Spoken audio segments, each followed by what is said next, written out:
this holy month of Ramadan. Ameen. Thank you so much for tuning in to Fresh 105.3 FM Lagos. We are broadcasting live from Oregon, Ikeja, Lagos. How are you doing?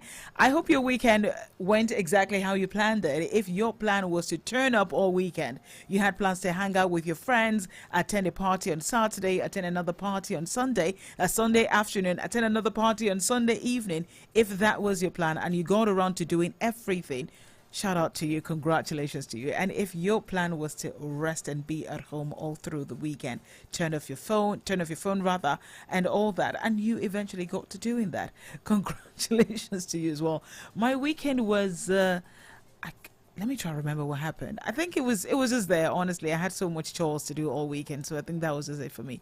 But I'm super thankful all the same that at least, I had a good weekend, if I can say that. It was okay. Anyway, welcome here once again. Thank you so much for being here. If you have plans traveling to Abeokuta later this week, or you want to go see your loved one in Oshogbo, or you have an interview in Ado-Ekiti, Akure, Abeokuta, why am I mentioning those cities? Because we have Fresh FM in those cities, actually. If you'd like to connect with us, quickly download the Fresh FM app quickly right now.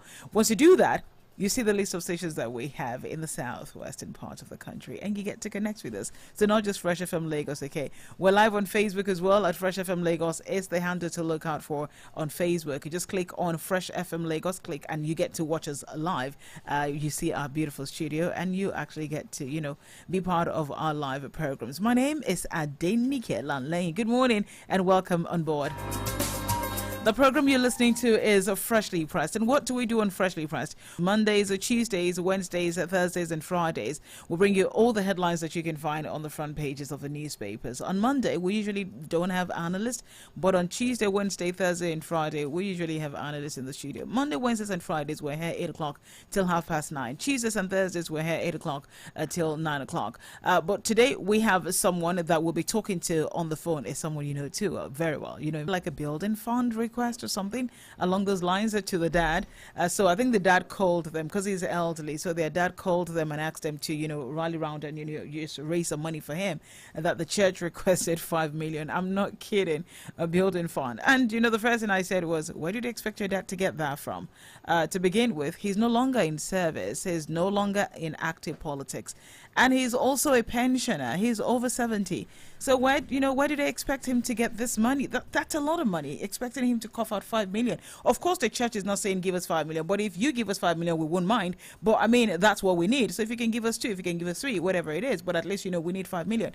And I for the umpteenth time, I just thought, I think there's so much pressure that we put on public officials, elected officials and public officials that sort of enables corruption. And I'm not singling out the church.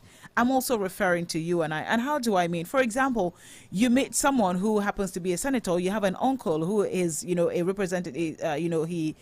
He's a lawmaker at the State House of Assembly, for example. You go visit him, and he gives you 5,000 naira. What are you going to say after that to your cousins? You're likely to gossip to your cousins and say, look, Honorable Lagbaja, he gave me 5K. She 5K, you come for me. So he can't say, is it not? Imagine honorable giving me 5K. He can't even give me 100K. Or you're getting married and that uncle of yours who is a senator gives you 50K. You're like, why is he giving me 50K? He's so stingy. A whole senator. Imagine giving me 50K. You have an uncle who is a minister. You go meet him that you need school fees, and your school fees is say 800,000, and he gives you 100. Why is he giving me 100,000? Why can't he give me 500,000? After all, he's a minister. We put a lot of pressure on those people, and it is probably one of the reasons that they keep doing what they do. We are sort of, in our own little way, encouraging them to, I don't want to use the word steal, but to do a lot of looting, when it comes to public funds. Because they have to, sort of like give us money back. They go to they come back home weekends. Their constituents are waiting for them, telling them that,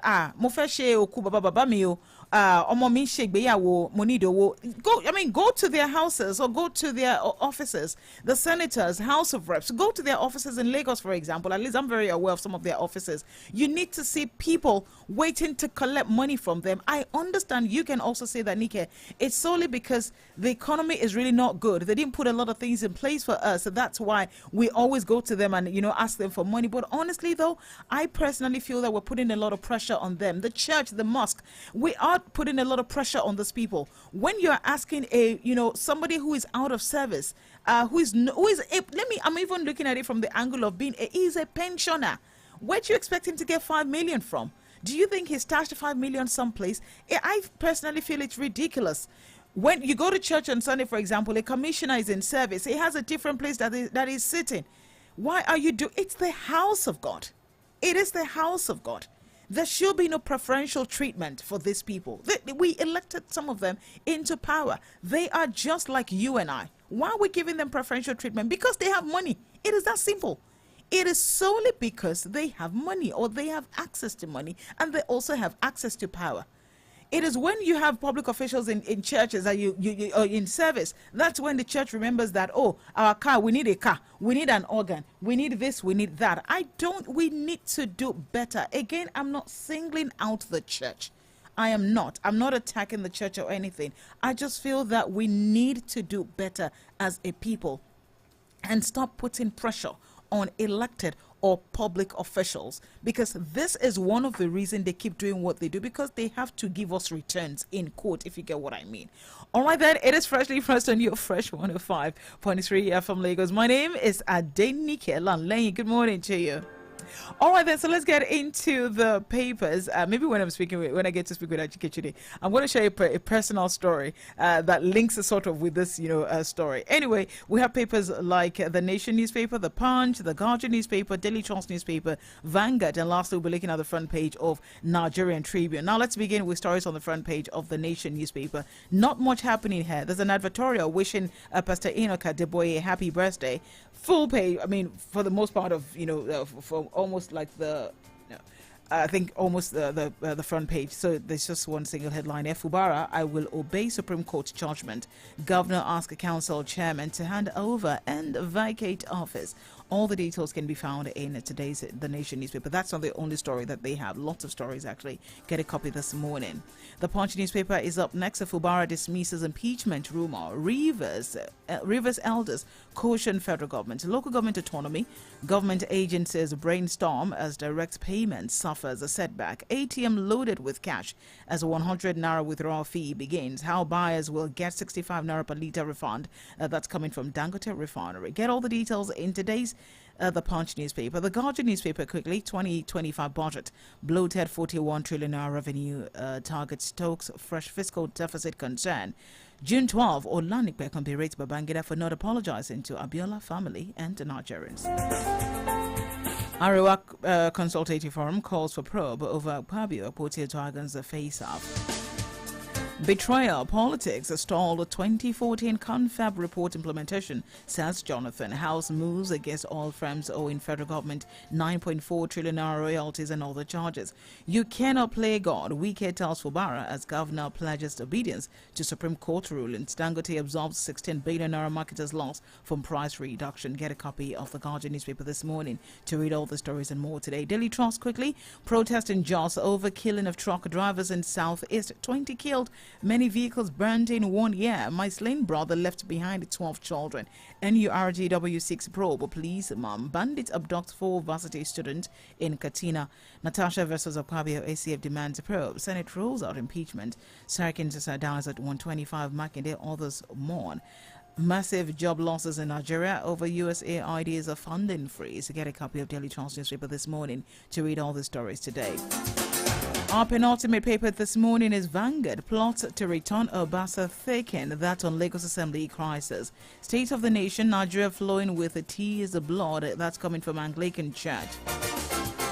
How Nigeria maltreated Igbo for decades. Get a copy of Vanguard newspaper to read that particular one.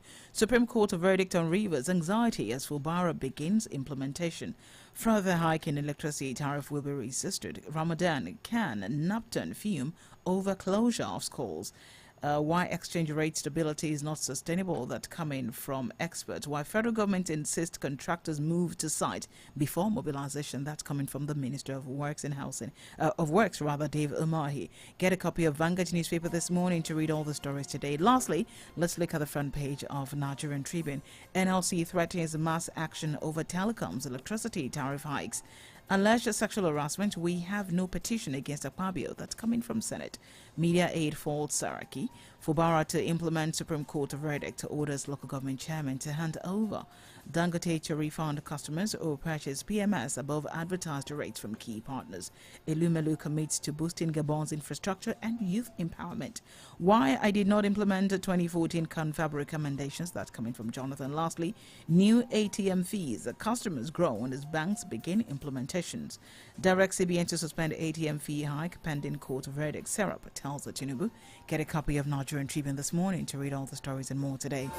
A big thank you to all the journalists who worked tirelessly behind all the headlines and stories that we looked at this morning. Papers like the Nation newspaper, you're a journalist with the Punch newspaper, thank you so much. The Guardian newspaper, thank you. Daily Trust, thank you. Vanguard and Nigerian Tribune, thank you so much for your hard work. We're greatly, we're deeply appreciative here at Fresh 105.3 from Lagos.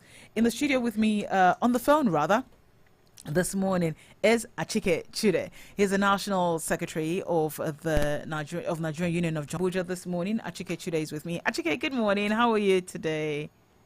Good morning, Nick, and good morning to your listeners. Good morning. Thank you so much for being here. Thank you so much, Achike. How's work been? Oh, it's been hectic, but we are doing it. We thank God for His graces. Oh, okay. Achike, I was saying to myself while coming to work this morning, seeing everyone, it's Monday, the hustle and bustle, children going to school, traffic, everyone, it was just a whole lot that I just noticed this morning, as usual, which is, a normal occurrence anyway, especially Monday morning. But I thought for a second that I think Nigerians, we always say that we're very resilient. You understand? We are like a very, very good, elastic band. We can stretch to any limit. And I noticed, maybe it's just me alone though, I noticed that we hardly talk about the economy anymore. People are used to it, right? Is it like things have gotten better, or we're just done fighting? We just want to adapt. What do you think? Yeah, obviously, I'm not convinced that things have gotten better. Then they get out of the business, and when they get out of the business, then the refiner, now that Dangote, that's why Dangote now jacks it up, because the competition has been wiped out. We don't know how true that is, but we hope that it is not, and that the prices continue to come down. So generally, there's not been any appreciable improvement in the lives of the people. But I think that what is happening is that Nigerians have become stoists, and that is to accept whatever they see, that comes their way. They don't want to kill themselves. So I think that has been brought out. There's one word I can use, maybe fatigue. They are tired of fighting. They are tired of complaining. They are tired of mourning. So whenever they wake up, on any side of the bed that they wake up every morning, they accept what will happen that particular day.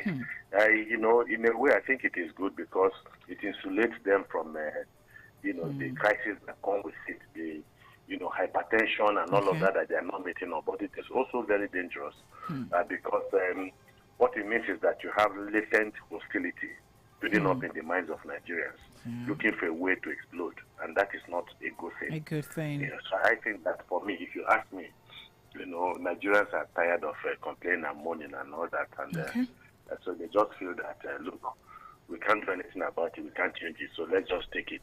Okay, but that it will change. Okay, but Achike, what does it say about us as a people? Is it like nothing can be too worse, or nothing can be worst for Nigerians? We will always find a way to adapt.